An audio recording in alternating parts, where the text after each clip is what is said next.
درې خصوصیت باید موږ له ماشومانو یاد کړو، په هغې باندې موږ تاسې باید ژوند تیر کړو. دغه د ماشومانو درې خویونه نه دي، دا باید موږ تاسې په ځان کې راولو او په خپل ځان کې باید موږ تاسې عملي کړو. ماشومان ډېر جالب خویونه لري، خو دا درې پکې ډېر جالبه دي.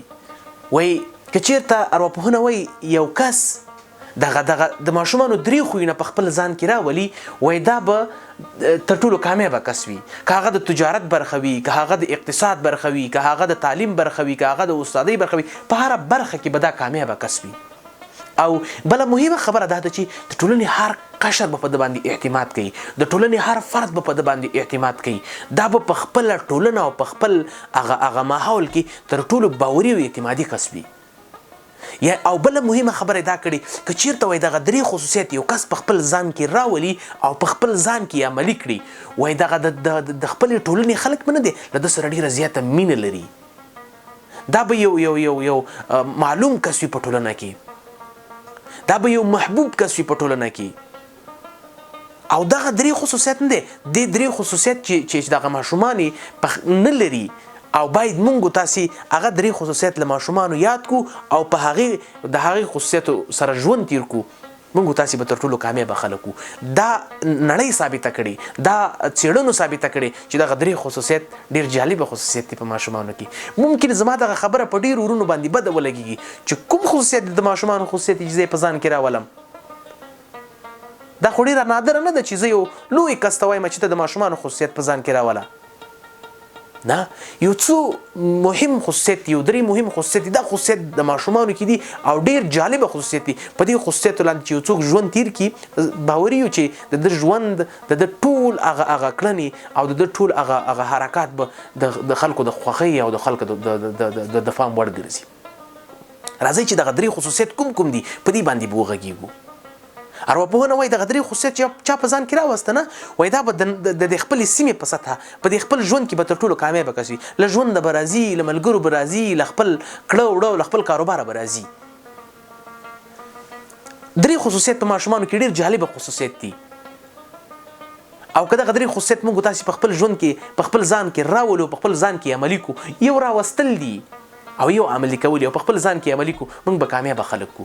راځي کوم دي؟ اوله خبره دا د غرور دی. ګوري ماشومان هیڅ کله غرور نه کوي. تاسې کله لیدلی ماشومان غرور کړی؟ نه. ټوله ورځ په خاورو کې ناسي، ټوله ورځ په خاورو کې ناسي، له دې ځای د خاورې راواله او له دې ځای تیږې راواله، له دې ځای هغه د خاورو سره ټول کار دی. غرور نه کوي. په دې نه دی چې زما جامې خیرنې شوې، زما جامې څنګه شوې، زما دا دي، هیڅ کله په دې شیانو کې نه دی. راځي چې موږ تاسې دا غرور له ځانه لرې کړو، غرور ته لږ فاصله ورکړو. که غرور ته مو فاصله ورکړه، ژوند مو جوړېږي نه، ژوند نو د کامیابۍ لور ته ځي، ژوند مو د پرمختګ لور ته ځي.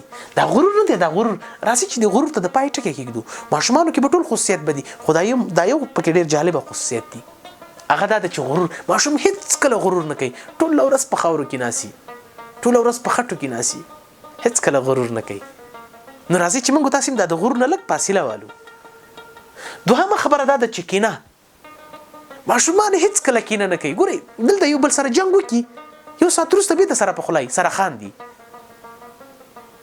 نه. او موږ څه کوو چې نن مو سره یو عادي لفظي شخړه وکړه نه، 10 کاله وروسته هم سره نه پخلا کېږو. نو ماشوم ډېر عجیبه خصوصیت نه لري. دلته چا سره جنګ وکړي، دلته جنګ وکړي، یو ساعت وروسته جنګ وکړي، سره خپېډه ولګوي، یو بل ووهي، یو ساعت وروسته بېرته سره پخلی. هیڅ کله په زړه کې هغوی کینه نه ساتي. موږ داسې غټ خلک یو، زموږ ستاسې عقل هم لوی دی، زموږ ستاسې عقل هم ځوان شوی دی، موږ بیا هم په ځوانۍ کې کینه کوو. صحیح ده نه؟ هغه ځوانۍ کې چې موږ تاسې کینه کوو، هغه دا ده چې زموږ ستاسې ځواني ده، دلته مو د عقل ځوان شوی دی، بیا هم موږ کینه کوو. نن سره لفظي شخړه وکړو، یو عادي لفظي شخړه سره وکړو، 4-10 کاله وروسته بیا هم سره نه پخلا کېږو. دا کینه ده که نه؟ خو ماشومان دا شی نه لري. ماشومان هیڅ کله چاته کینه په زړه کې نه ساتي. اوس جنګ وکړي، یو ساعت وروسته بېرته سره پخلایي. د ماشومان دا ډېره جالبه خصوصیت دي. دویمه خبره دا ده چې کبر دی. تاسې به ډېر ځوانان لیدلي په کورونو کې شخص اندازه ډېر داسې سبزیجات چې زه په هغې کبر کوم، زه دا نه خورم. شخصا زه په خپله زه کور کې چې شی پوخ وي والا دا زه نه خورم، ما ته بل شی پوخ کوي. خو کبر دی نه. او ماشوم ته چې د هر څه مخې ته کې خو هغه خوري، هغه نه وایي چې زه نه خورم. یو کموړي به وایي چې نه خورم.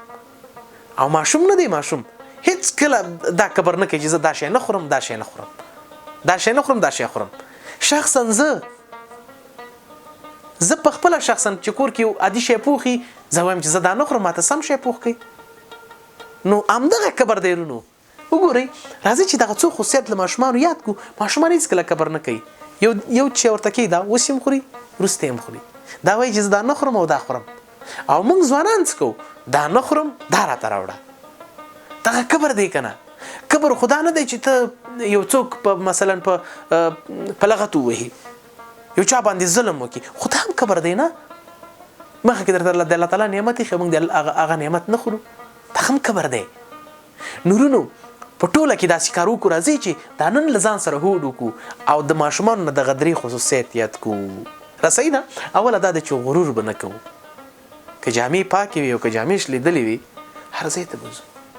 خو چې نشته اوس جامې نه لري، صحیح ده نه؟ نو اوس ته مجبوره نه ده چې ته اوس مثلا نوې جامې ورته وکړې. هماغه خیرنې جامې دي، هماغه زړې جامې دي، خو پاکې دي، پروا نه کوي. دوهمه خبره دا ده چې کینه به یو بل ته نه ساتو. راځئ دغه شی اوس په اوس وخت کې ځوانانو کې ډېر عام دی. شخصا زه په خپله په دغې مرض اخته یم.